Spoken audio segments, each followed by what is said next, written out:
A week before my sister's wedding, I caught her kissing my boyfriend. I told her fiancé, assuming he'd brush it off. Boy, was I wrong.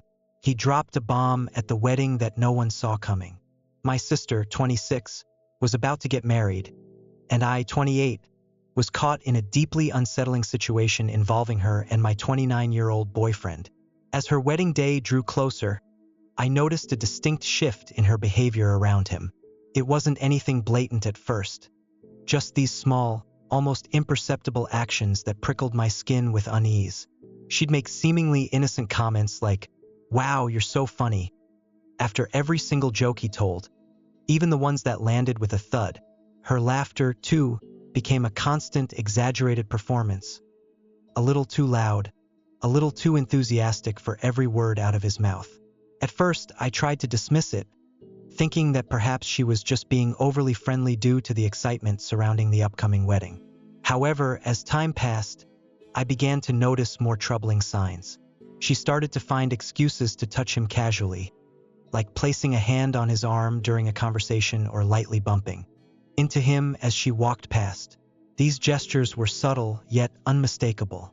I also observed her eyes lingering on him a bit too long when he wasn't looking, which made my stomach churn with discomfort.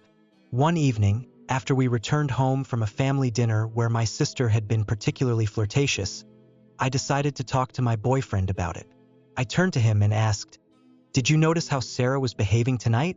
He looked at me with confusion and replied, "What do you mean?" I then explained the behaviors I had observed. The excessive laughing, the unnecessary touching, and the lingering glances. He listened, but after a moment he simply shrugged and said, "I think you're overthinking it. She's probably just excited about the wedding. It's harmless." Despite his reassurances, I couldn't shake the feeling that something wasn't right. The situation didn't feel harmless to me at all. Despite my boyfriend's reassurances, I couldn't shake the feeling that something was off, so I decided to keep a closer eye on things, hoping that I was just overreacting and that my suspicions were unfounded. But the next few weeks were tense. Every time we were around my sister, I found myself constantly watching her, noticing every little thing she did. It became clear that she was always trying to position herself near my boyfriend. She would often sit next to him whenever she could, and she seemed to find endless excuses to ask for his help with wedding-related tasks, even when I was standing right there. One day, we were all at my parents' house for a family barbecue. At one point, I went inside to use the bathroom, and when I returned, I saw something that made my heart sink. My sister and my boyfriend were talking quietly in a corner of the yard, standing unusually close to one another.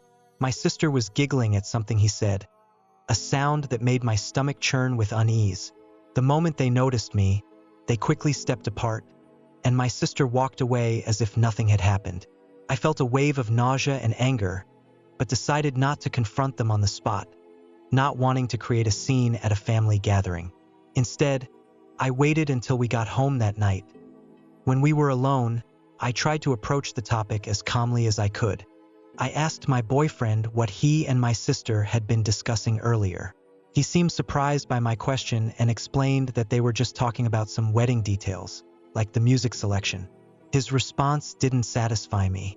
I couldn't help but question why such a simple conversation required them to stand so close together. He sighed, clearly frustrated, and tried to dismiss my concerns. He assured me once again that there was nothing going on, insisting that my sister was just being friendly. But by this point, I couldn't hold back my feelings any longer.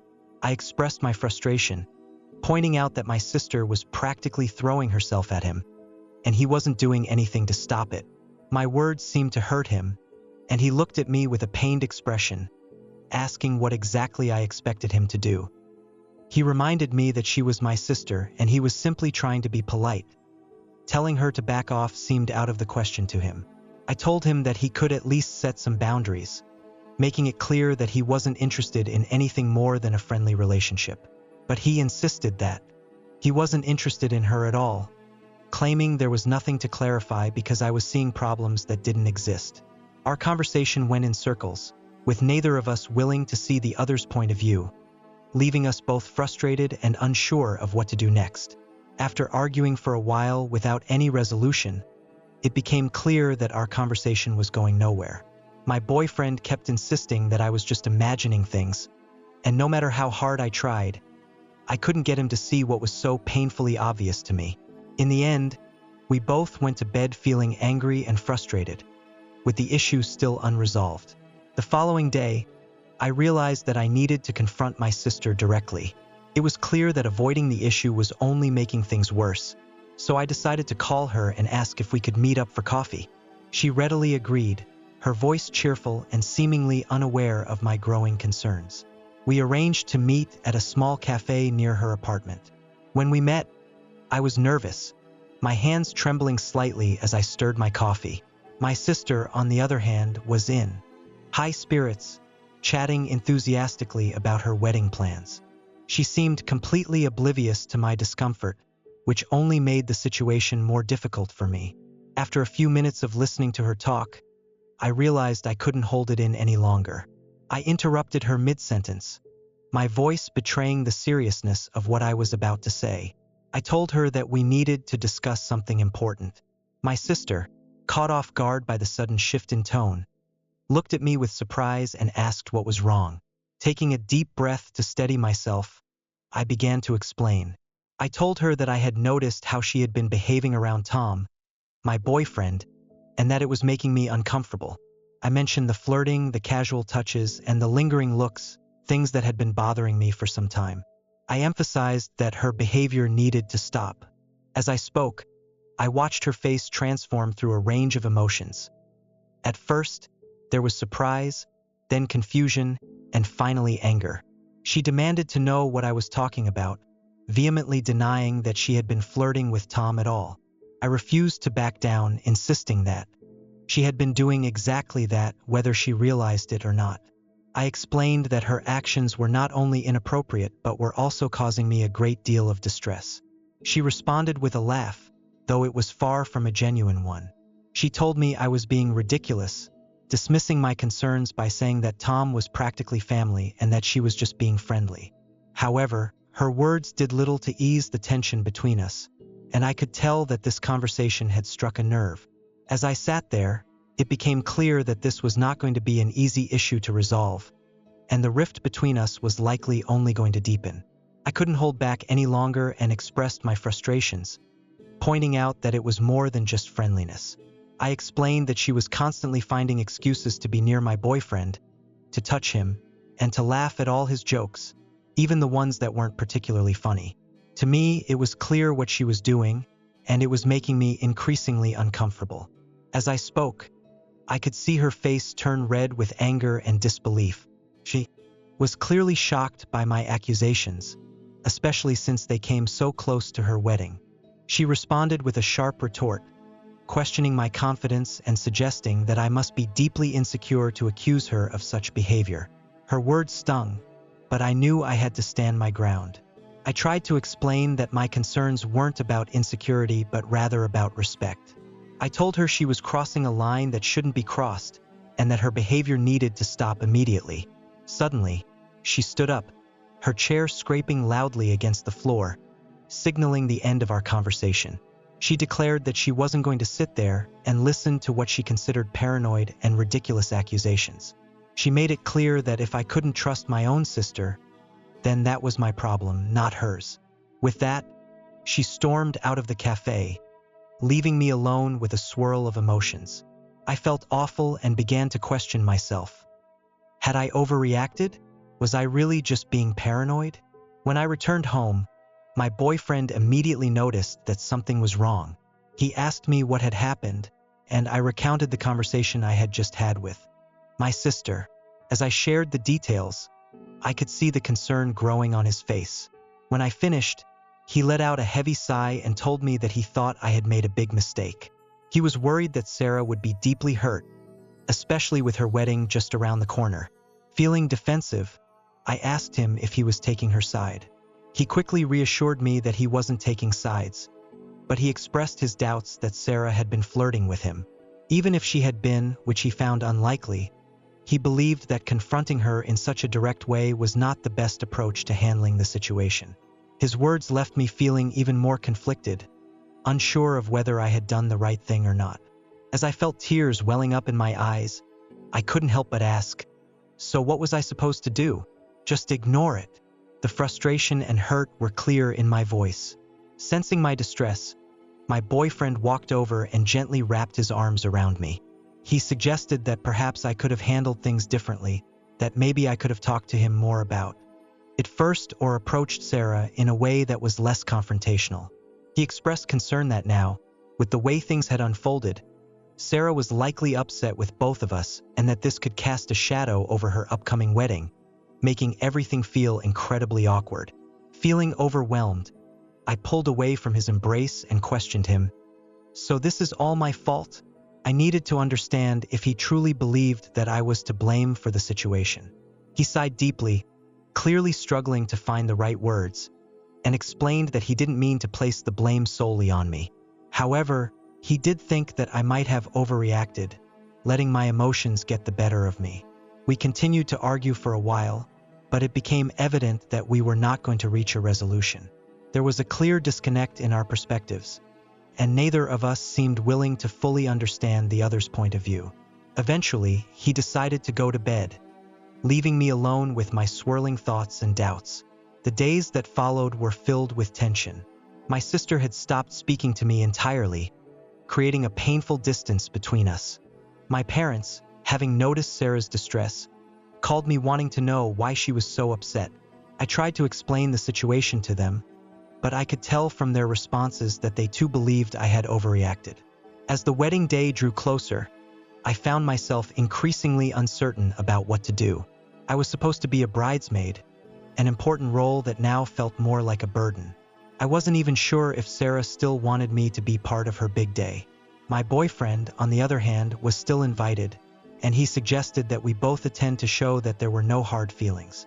But the thought of standing there watching my sister walk down the aisle while knowing how angry and hurt she was made me feel physically ill. The entire situation had become a tangled mess, and I didn't know how to untangle it without causing even more pain. Several times I tried to phone Sarah, but she didn't answer. She never answered when I left voicemails apologizing and stating we should have spoken. I even visited her flat, but she closed the door. My anxiety grew as the wedding day drew near, though I wasn't convinced. My partner kept urging me to let go, that everything would blow over. In a dream, I showed up for the wedding and everyone turned to stare at me, pointing and murmuring. I woke up shaking coldly. Update. Following my confrontation with Sarah, things deteriorated. When she told our mother about my allegations, she became quite irate. She called me screaming about how, right before Sarah's wedding, I could be so selfish and worried. She shouted, "How could you accuse your own sister of such a thing?" She wouldn't listen as I tried to explain my perspective. She advised me to straighten this problem right away and apologize to Sarah. The stress on our family was intolerable.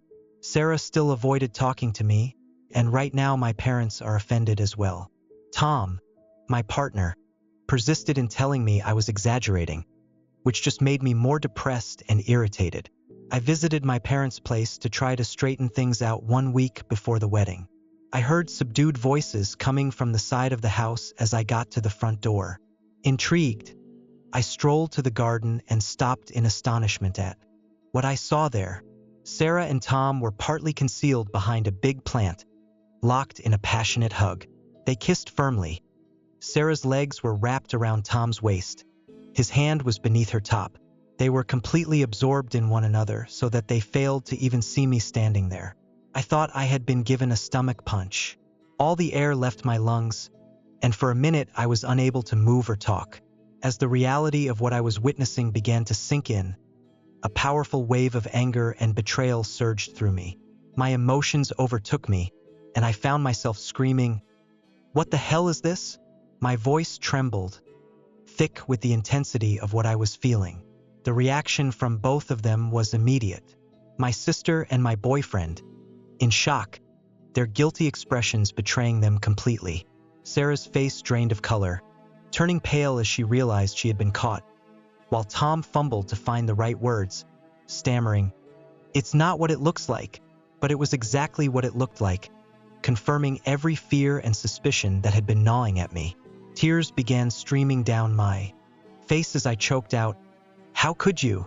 My own sister and my boyfriend." The pain in my voice was unmistakable. Sarah, too, began to cry, her voice quivering with regret as she tried to apologize. "I'm so sorry," she sobbed, struggling to explain. "We didn't mean for this to happen," but I couldn't stand to hear any of their excuses. The betrayal was too deep, too raw. Without another word, I turned and fled, running back to my car. Their desperate calls for me to return fell on deaf ears as I drove away, my mind spinning with disbelief and hurt. As I sped away, my phone began to ring repeatedly. First Tom, then Sarah, and finally my mom. I couldn't bring myself to answer any of them. The pain was too fresh, too overwhelming. When I finally arrived home, I felt numb. I immediately packed a bag with some clothes and the essentials I would need for a few days. I couldn't stay here, not after what had just happened. I sent Tom a final text message simply stating, "We're done. Don't try to contact me again." Then I turned off my phone, cutting off any further communication, and left. Now I'm writing this from a hotel room in a nearby city, unsure of what my next step should be. With the wedding just a few days away, I know there is no way I can attend. My relationship is shattered, and the bond one once shared with my sister may be irreparably damaged by this betrayal. It feels as though my entire world has been turned upside down. Everyone made me feel like I was crazy for suspecting something was wrong, but in the end I was right all along. The pain of that realization is almost too much to bear, and I find myself questioning how I will ever be able to trust anyone again after this. So, Reddit, any advice on how to move forward from here would be appreciated. Update. After the devastating shock of discovering my sister Sarah with my now ex-boyfriend Tom, I spent several days in a fog, struggling to process what had happened. My phone was constantly buzzing with messages and missed calls from both of them, as well as from my parents, but I just couldn't bring myself to respond. I was too overwhelmed, too hurt. Eventually, though, I came to see that Mark, Sarah's fiancé, was one person who definitely needed to know the truth. With a heavy heart, I made the difficult decision to call him. When Mark answered, I could hear the confusion in his voice. He asked what was going on, mentioning that Sarah had been in a terrible state, saying that I had disappeared and wasn't responding to anyone. Taking a deep breath, I began to explain everything to him. I told him about the suspicions I had initially had, how everyone, including Tom and Sarah, had brushed off my concerns, and then I described in detail the scene I had witnessed in my parents' garden. Mark listened quietly, not interrupting, only occasionally making a small noise to let me know he was still there, absorbing everything I was saying. When I finally finished, there was a long, heavy silence on the other end of the line. Then, in a controlled, measured voice, Mark simply thanked me for telling him, adding that he needed some time to process this information. With that, he ended the call. Afterwards, I sat there staring blankly at my phone, wondering what Mark would do now that he knew the truth. As the wedding day approached, I heard nothing further from him or from the rest of my family. Sarah had ceased trying to contact me, and I began to suspect that she had somehow managed to convince Mark to forgive her. The thought that she might actually escape the consequences of her actions, that she could go on to have her fairy tale wedding while my life was in shambles, made me feel physically ill. I realized that there was no way I could attend the wedding. The idea of watching Sarah walk down the aisle knowing what she had done was too much to bear. Instead, I decided to spend that day alone, focusing on how to rebuild my life in the wake of such profound betrayal. On the evening of the wedding, I received an unexpected call from my cousin Emma. There was an unmistakable tone of excitement and urgency in her hushed voice as she said, "Oh my God, you won't believe what just happened." Confused and intrigued, I asked her what she meant. Without hesitation, Emma dove into her story, recounting the events that had unfolded. She explained that everything had seemed normal at first. Sarah had looked stunning in her wedding dress, and Mark had been standing at the altar ready for the ceremony to begin. But when it came time for the vows, Mark had unexpectedly stepped forward and announced that he had something to say. My heart began to race as I listened to Emma describe the scene. Mark, in front of everyone, declared that he couldn't go through with the wedding. He told the guests that he could not marry someone who had betrayed her own sister and devastated her life by getting involved with her boyfriend. Emma continued recounting how Sarah had turned completely pale at Mark's words. Then, to everyone's shock, Mark turned to my parents and apologized, telling them that they needed to know the real reason why I had distanced myself from the family. Emma went on to say that Sarah had started crying. My parents had been left startled and perplexed, and the guests had started whispering among themselves in an attempt to make sense of things. Mark had then walked out of the church, leaving Sarah sobbing alone at the altar. It was like something out of a movie, Emma told me, her voice still tinged with disbelief. Everyone's in shock. Your parents are trying to get the full story from Sarah, but she's an emotional wreck. As I sat there absorbing everything Emma had just told me, I felt a mix of emotions. On one hand, there was a sense of vindication, knowing that the truth had finally been revealed. But on the other hand, I couldn't help but feel a deep sadness for the pain and turmoil this had brought upon my family.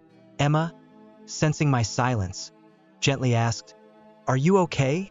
I'm not sure," I said truthfully. I never wanted it to wrap like this. After a little more conversation with Emma, I hung up and sat silently, attempting to sort things. Though at what cost? The truth was out. My friendship with Sarah broke. My relationship with Tom ended, and now my whole family was in crisis. I came to see that although the truth was now clear-cut, it did not instantly correct everything. Healing and regaining trust still lay a long road ahead. But I felt a little relief, for the first time since this entire ordeal started. At least now I could begin to move forward, free from the weight of silent facts dragging me back. Regarding what next, I'm not sure, though I know I will eventually have to face my family. Right now, I am living one day at a time. If nothing else, this encounter has shown me the value of following my gut feeling and defending myself, even in front of people who question me. To all who helped me through my journey, thank you. Your words of encouragement have more value than you could possibly know. And to others in the same circumstances, keep in mind, rely on your gut feeling and resist being gaslighted into disbelieving your own impressions by anyone.